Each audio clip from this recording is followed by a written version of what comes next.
qui oggi per la prima puntata in cui andremo a spiegare, a sviscerare quelle che sono le varie piste del mondo della simulazione. Siamo qui con Alessio Bernardini. Ciao Alessio. Ciao Mirko, ciao a tutti e buonasera e grazie per l'invito. Grazie a te veramente per essere qui. Naturalmente, per chi non lo conoscesse, Alessio è un campione ACI GT3, ma in realtà è un ragazzo fortissimo nel mondo della simulazione, gioca soprattutto ai racing, ma andremo a analizzare in questa serie di puntate sia piste su racing sia piste su assetto corsa, per avere anche dei confronti su quale potrebbe essere l'approccio sulle stesse piste, anche su diversi simulatori. E oggi ragazzi, come vi ho detto, parleremo di Daytona.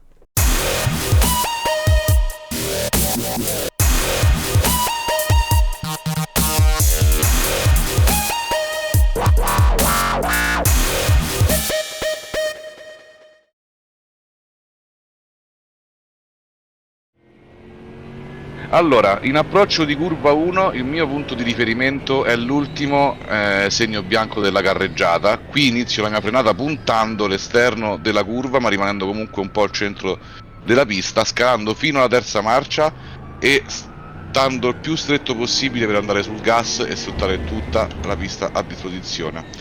Nell'approccio a curva 3, anche qui l'ultimo segno bianco della corsia dei box, dell'uscita, è il mio punto di riferimento, comincio la frenata e bisogna stare sempre molto abbracciati a questo cordolo, mettendo l'anteriore destra sopra il cordolo e sfruttando tutta quanta l'uscita.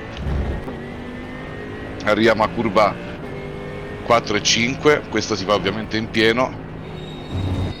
In prossimità di questa curva invece il mio punto di riferimento è il terzo birillo sulla sinistra, che avete appena visto. Si frena dritto per dritto e si aggredisce bene il cordolo, sempre con morbidezza ma comunque cercando di fare meno pista possibile, sfruttando tutta l'uscita. Per questa curva il mio punto di riferimento è la fine della lingua di terra, quindi l'inizio della strada che fa da incrocio. Si frena forte, si anticipa molto stando il più stretto possibile e cominciano ad andare gas progressivo per mantenere la macchina in trazione. Appena sentite le ruote pronte, giù tutto gas. Adesso arriviamo a quella che è probabilmente la curva dove si può fare più la differenza in tutta Daytona, che è la famosa bus stop. Il mio punto di riferimento, adesso lo vedrete, è un cartello giallo sulla destra che sta a metà tra il cartello 2 e il cartello 1. Eccolo qui, l'avete visto, un semaforo giallo. Lì freno, si aggredisce tutto il cordolo di quarta, si sta stretti, subito sul gas leggermente per mantenere la trazione e giù pieni il prima possibile. Qui dovete stare sempre stretti come una NASCAR.